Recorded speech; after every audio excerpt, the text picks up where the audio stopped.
ايه افضل موبايل 5G قيمة مقابل سعر في حدود ال 15000 جنيه؟ هجيب الانفينكس هوت 16 برو ولا ايفون 11 مغير شاشة ب 11500؟ عاوز موبايل ب 40000 يكون معالج محترم وكاميرا محترمة واداء محترم وثابت يديني سنين كتير قدام. تنصحني بالاوبو رينو 14 اجيبه يكمل معايا اطول فترة ممكنة؟ انا قربت اتخرج ومش فاضي بعد كده ان اغير تاني الا بعد 5 سنين مثلا. دول مجرد سؤالين من مجموعة اسئلة هجاوبهم معاك خلال الفيديو. فمبدئيا لو عندك اي سؤال انزل تحت الفيديو اكتبه في كومنت عشان يطلع معايا في فيديو الاسئله اللي جاي. لايكك وشيرك عشان غيرك يستفاد ويظهر له الفيديو ويقدر انه كمان يكتب سؤاله لو عنده اي سؤال. وكمان ما تنساش انك تعمل اشتراك، قربنا خلاص على 150 الف مشترك. اما دلوقتي بقى خلينا نخش في تفاصيل الفيديو، وكالعاده نبدا مع اول سؤال من اسئلتكم الرايقه.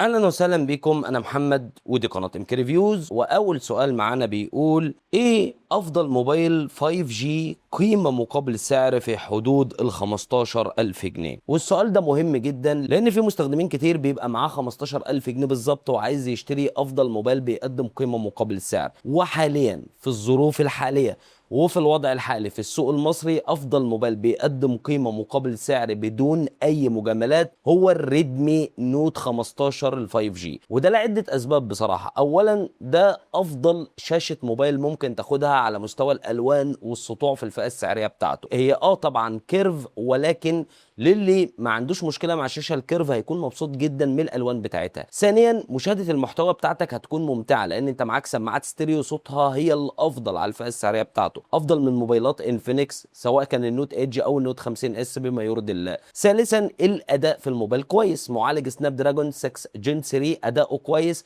ولو اني شايف ان واجهه شاومي مش افضل واجهه، ولكن مع المعالج ده الاداء كويس والدنيا كويسه. زائد ان اداء الالعاب هنا 60 فريم بس الموبايل ده من اقل الموبايلات اللي بتسخن، يعني سخونته واستقراره في تجربه الالعاب يعتبر اقل شويه من الانفينكس نوت 50 اس اللي بيسخن اكتر منه وبيفقد فريمات اكتر منه. وللامانه زائد كمان ان البطاريه مقبوله. في موبايلات طبعا بتقدم بطاريه افضل، بس انا بالنسبه لي البطاريه بتاعته مقبوله، شبكات كويسه، وفي نفس الوقت سرعه شحن تعتبر برضو كويسه مش سيئه. والاهم تجربه الكاميرات، الموبايل بيقدم معالجه صوره بصراحه كويسه، والاهم الاكتر بالنسبه لي هي الكاميرا الخلفيه، وكمان معالجه تصوير الفيديو في الكاميرا الخلفيه كويسه، وخصوصا ان الموبايل كمان بيدي تصوير ال 4K. كل دي اسباب بصراحه بتخليني شايف ان الريدمي نوت 15 ال 5G دلوقتي افضل موبايل بيقدم قيمه مقابل سعر. ده من وجهه نظري الشخصيه. لو مش عاجبك ممكن تبص على الانفينكس نوت ايدج او الانفينكس نوت 50 اس، يعني اي واحد فيهم. ولو اني افضل انك بقى تزود وتروح تجيب حاجه من سامسونج او ريلمي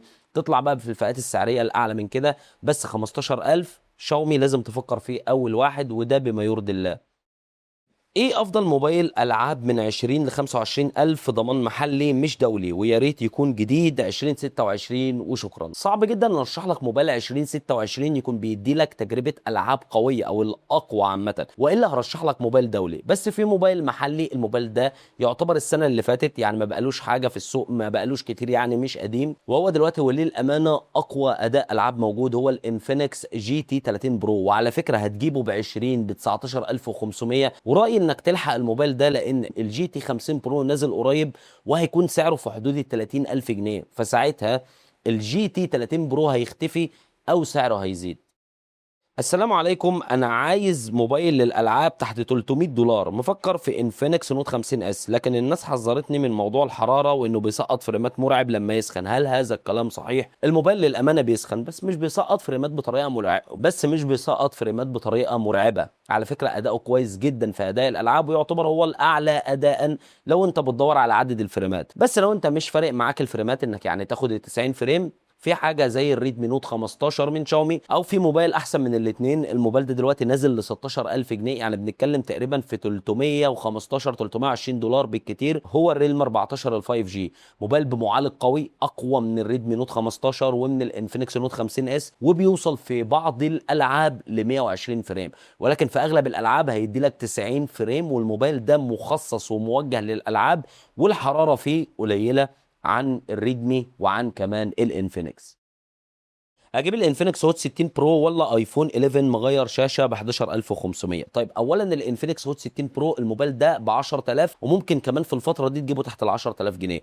مفيش حاجه اسمها 11500، ده السعر مبالغ فيه، ده سعر البرو بلس مش البرو العادي. ثانيا وده الاهم بقى، طبعا انت لو هتقول لي الايفون ولا الانفينكس، وخصوصا حاجه زي الايفون 11 كان فلاج شيب يوما ما، فانا هقول لك الايفون بصراحه، لان الكاميرات وتصوير الفيديو وكمان الخامات في حته تانية عن انفينكس. انفينكس بيقدم شاشه حوافها افضل، بيقدم 144 هرتز وهكذا، وحاجات كتير متطوره فيه، وخصوصا البطاريه، لان الايفون هيكون مستهلك. ولكن انا اعتراضي مش على كل ده، انا اعتراضي ان ما بحبش موبايل مغير اي حاجه او ملعوب فيه بمعنى اصح. لو هتجيب موبايل تمام سليم مستعمل بس مش ملعوب فيه، مش مفتوح، مش متغير له حاجه، انا ما عنديش اي مشكله. ولكن هتقول لي موبايل مغير شاشه، هقول لك وانا ايش ضمني ان هو مغير شاشه بس مش مغير حاجه تانية يعني؟ وكمان ايش ضمني ان الووتر بروف فيه شغال بشكل كويس؟ فكل الحاجات دي بتخليني ما بحبش الموبايلات، وبالذات الايفونات اللي بيكون ملعوب فيها، لان في موبايلات بتكون مفتوحه ويقول لك حاجه بسيطه جدا وتطلع ان هي متجمعه او مغيره حاجات كتير من غير ما انت بتكون عارف. فبناقص انك تروح لموبايل ملعوب فيه او موبايل ايفون تلاقي سعره قليل زياده عن اللزوم عن الموبايلات او عن الاماكن اللي حواليه، اعرف ان المكان ده فيه حاجه غلط. ايه رايك في السامسونج اي 07؟ يدعم 60 فريم في بابجي ويدعم تحديثات كثيره، اهم حاجه الالعاب. والله انا رايي فيه انه موبايل كويس، انا ما عنديش معاه اي مشكله، بس النسخه ال 628 اللي في حدود 7800 7900 دلوقتي. هتقول لي هجيب 8 256، هقول لك غالي، زود بقى وهات الاي 17 على فكره احسن وشاشته افضل، فهتستمتع في تجربه الالعاب اكتر. هتقول لي هجيب النسخه ال 428 او ال 464، هقول لك حرام عليك، لا دي هتنفعك ولا دي هتنفعك. ال 64 كافي دلوقتي ولا 4 رام كافي. عاوز موبايل ب 40000 يكون معالج محترم وكاميرا محترمه واداء محترم وثابت، يديني سنين كتير قدام. بص، هو افضل موبايل بالنسبه لي في حدود ال 40000 جنيه تجيبه وانت كسبان موبايل فلاج شيب، مش هتلاقي قيمه مقابل سعر اعلى منه على مستوى كل الفئات السعريه لحد الان في 2026، ولكنه مش محلي. هو الوان بلس 15 الموبايل ده النسخه بتاعته اللي هي المفروض الصيني بتتباع ب 35 34 الف جنيه، عليه 4000 جنيه ضريبه، يعني مش هيكمل معاك ال 40 الف جنيه. وبيقدم لك اقوى معالج موجود على اي موبايل، اقوى شاشه موجوده على اي موبايل، كل حاجه في الموبايل ده ليفل الوحش، ومعاك بطاريه ليفل الوحش، سرعه شحن خطيره، موبايل فعلا قوي. انا مستغرب الموبايل ده سعره ازاي بالشكل ده. بس خد بالك لان في سوفت وير صيني ده بيكون ضريبته قليله، وفي النسخه الثانيه الدوليه اللي بتكون ضريبتها عاليه شويه، ممكن توصل معاك ل 50000 جنيه بالضريبه. اما بقى بالنسبه للموبايلات المحلي، انا بصراحه شايف موبايلين بس هم ابعد من الوان بلس 15 بكتير وللامانه، الاونر 400 برو والسامسونج اس 25 اف اي. لو انت عايز تصوير فيديو، براند موثوق فيه، براند قوي ماسك نفسه، سوفت وير مستقر جدا جميل، سنين دعم طويله، يبقى الاس 25 اف اي. لو انت بتدور على موبايل موجه اكتر لتجربه الالعاب والاداء العالي في الالعاب، فساعتها هتروح للاونر 400 برو. وكمان لما تكون عايز ذاكره 512، دي طبعا مش موجوده في السامسونج، ولو جبتها مع السامسونج هتعدي ال 45000 جنيه في النسخه الكبيره، لكن مع الاونر انت بتاخد 12 512 تحت ال 40000 جنيه. فدول موبايلين محل كويسين جدا، ولكن فكر في الوان بلس 15 لان الموبايل ده قنبله مش طبيعيه على سعره. افضل ثلاث موبايلات ب 11000 جنيه شاشه مسطحه. والله انا وللامانه في الفئه السعريه دي مش برشح اي موبايلات دلوقتي، لانها فئه سعريه محيره، فئه سعريه مش لطيفه خالص، والموبايلات اللي فيها مش كويسه. يعني الموبايلات اللي فيها قريبه للموبايلات اللي تحت ال 10000 جنيه او ب 10000 جنيه. يعني ليه اروح لفئه 11000 جنيه هلاقي فيها موبايلات مثلا زي التكنو كامن 40 اللي شبه التكنو سبارك 40 برو، وشبه الانفينكس هوت 60 برو، وقريب من السامسونج اي 17 والريدمي نوت 15 ال 4 جي. فكل دي موبايلات في فئه ال 10000 جنيه بتفرض عليا ان ما اطلعش معاك لل 11000. انا شايف انه لا، لو انت مثلا عايز تجيب موبايل، طب ما تدفع 12 ونص وتجيب الاي 26 628، هنا تقدر تاخد موبايل عليه القيمه شويه عن الفئه الاقتصاديه. كاميرا التليفوتو يا باشا في فلاج شيب سامسونج. انت عايزنا نتكلم على الكاميرا التليفوتو من حيث ايه؟ هي الكاميرا التليفوتو المعروف عنها ان هي الكاميرا اللي بتدي لك صور البورتري او صور البوكا. كاميرات التليفوتو بتدي لك صور 3 اكس في 5 اكس وهكذا. فانت عايزنا نتكلم عن ايه بالظبط؟ وضح لي انت محتاج تعرف ايه بالظبط، وانا ما عنديش اي مشكله ان اجاوبك على اي حاجه بتيجي على بالك. انت ترشح ايه من 10 ل 15000؟ وانا بحبك في الله، انا كمان بحبك في الله، ربنا يعلم ان اي حد بيتفرج عليا انا بحبه من غير حتى ما اشوفه ولا اعرف اي حاجه عنه. من 10 ل 15000 جنيه انا برشح موبايلات عند العشرة زي التكنو سبارك 40 برو، الفينكس هوت 60 برو، السامسونج 17، ريدمي نوت 15 ال 4 جي، بعدي فئه ال 11 باجي عند فئه ال 12 بقول السامسونج اي 26، باجي عند 13000 جنيه بقول الانفينكس نوت 50 اس، ده رقم واحد هنا. ثم بعد كده باجي عند فئه ال 14 15 بقول الانفينكس نوت ايدج. لو انت عايز موبايل بعيدا خالص عن شاومي، انت بتكره سوفت وير شاومي بس هو مش اعلى قيمه مقابل سعر، او انت بجد عايز اعلى قيمه مقابل سعر، ساعتها برشح الريدمي نوت 15 ال 5 جي. وبقول للي مش بيحب شاومي لو تقدر تزود 1000 جنيه شويه تبقى معاك 16 يعني، ممكن تجيب الريلم 14 ال 5 جي. الموبايل ده دلوقتي سعره ممتاز حاليا. خد بالك، بص على موبايلات الريلم الجديده، بص على الموبايلات اللي نازله جديده واسعارها عامله ازاي، هتعرف ان الريلم 14 ده صفقه خطيره. يا محمد انا عايز موبايل ب 7500 قدام السامسونج اي 07 والانفينكس هوت 60 ال 5 جي، ايه الافضل يا محمد في القيمه مقابل سعر؟ بص، هو الافضل قيمه مقابل سعر وللامانه هو الانفينكس هوت 60 ال 5 جي، ولكن مشكله الموبايل ده انه بيسخن، وخصوصا لما تلعب لفتره طويله هتلاقي ان الموبايل بيسخن سخونه مفرطه عن الموبايلات اللي موجوده حواليه. فلو انت بتكره موضوع السخونه، عايز براند موثوق فيه، السامسونج اي 07. لكن لو بنتكلم على القيمه مقابل سعر، يظل بجد لحد الان الانفينكس هوت 60 قيمه مقابل سعر اعلى، وده للامانه عشان نديله حقه.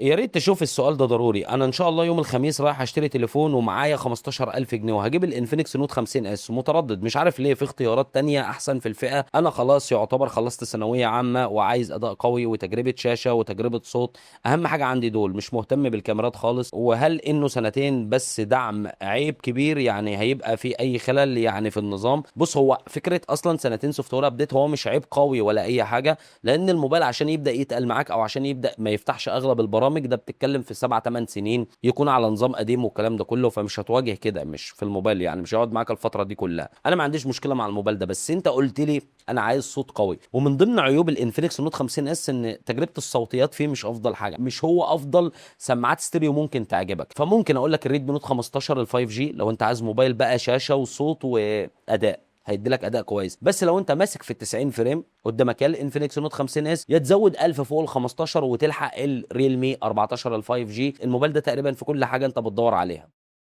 ايه احسن حاجه في حدود او تحت ال 7000 جنيه حاليا؟ والله انا بالنسبه لي لما حد بيجي يسالني في الفئه السعريه دي بقول له حاول على قد ما تقدر انك تقرص على نفسك شويه وتوصل لل 7000 جنيه وتفكر في الاي 07 من سامسونج او الانفينكس هوت 60 ال 5 جي. ليه بقول كده؟ وخصوصا ال 6 جيجا بايت رام، لان انت هتجيب موبايل يقعد معاك شويه، فانت محتاج 6 جيجا بايت رام ومحتاج معالج قوي. فكره انك تروح تجيب موبايل بمعالج ضعيف او تجيب 4 جيجا بايت رام، الموضوع هيبقى في الاول معاك تمام ومش هتلاحظ اي حاجه وهتحس ان انا بضحك عليك وبشتغلك، بس مع الوقت هتقول الراجل ده كان عنده حق، لان فكره 4 جيجا بايت رام مع المستقبل مع كتر التطبيقات مع الحاجات اللي بتحطها كتير على الموبايل هيكون صعب جدا، وهتكون تجربتك مش مرضيه وهتبتدي ان انت تشتكي. فانا عشان كده بحاول على قد ما اقدر، اللي عايز يجيب موبايل بقول له حاول اطلع فوق السبعه، الا لو انت قلت لي انا عايز اجيب موبايل سنه سنتين وهبيع، ساعتها ماشي مفيش مشكله، انزل تحت ال 7000 جنيه عندك اختيارات هات منها، انا ما عنديش اي اعتراض. بس كون عارف ان الموبايل ده اخره معاك سنه سنتين وهيبدا يتقل وهيبدا اداؤه بالنسبه لك يبقى مش كويس. هو انا مش هقول لك انه هيبقى سيء جدا، بس هتبتدي تشتكي وتقول الموبايل بيلاج معايا والموبايل تقيل معايا حبتين ثلاثه، ابدله الامر واقعد انا استناه. اتمنى الرد الفيديو الجاي يا استاذ محمد. انا تليفون بابايا كان الريلمي 12 برو بلس وبصراحه عجبني جدا، وانا ميزانيتي 10000 ولقيت حاجات كويسه زي التكنو كامن 30 ب 10000، تكنو سبارك 20 برو ب 9100، تكنو سبارك 30 برو النسخه الجلد. فايه رايك؟ انا بصراحه شايف ان ال 20 برو بلس اقرب حاجه، خصوصا الشاشه والظهر. وايه راي حضرتك؟ مع العلم انا بستخدم الموبايل لمشاهده المحتوى، بلعب مثلا مره او مرتين 3 مرات بالكتير في الاسبوع. هو انا رايي بصراحه كقيمه مقابل سعر التكنو سبارك 30 برو يعني هو افضلهم من وجهه نظري كقيمه مقابل سعر. خلاص، بس خليني اقول لك ان الريلمي 12 برو بلس بتاع والدك اللي عاجبك بعيد جدا عنهم يا باشا، ده حاجه وده حاجه تانية، ده موبايل فئه متوسطه عليا يوما ما، انما الموبايلات دي موبايلات اقتصاديه. انت بقى ليه شايف ال 20 برو بلس قريب او السبارك 20 برو بلس قريب؟ عشان الشاشه كيرف، فهو محسسك ان هو قريب منه، ولكن طبعا هو كمعالج ككاميرات ككل حاجه يعتبر بعيد عنه. ممكن الشاشه اللي تحس ان في قرب ما بين الموبايلين، فلو انت عاجبك فكره الشاشه الكيرف مفيش مشكله، لكن لو انت بتدور على الموبايل الاحسن انا رايي بصراحه التكنو سبارك 30 برو.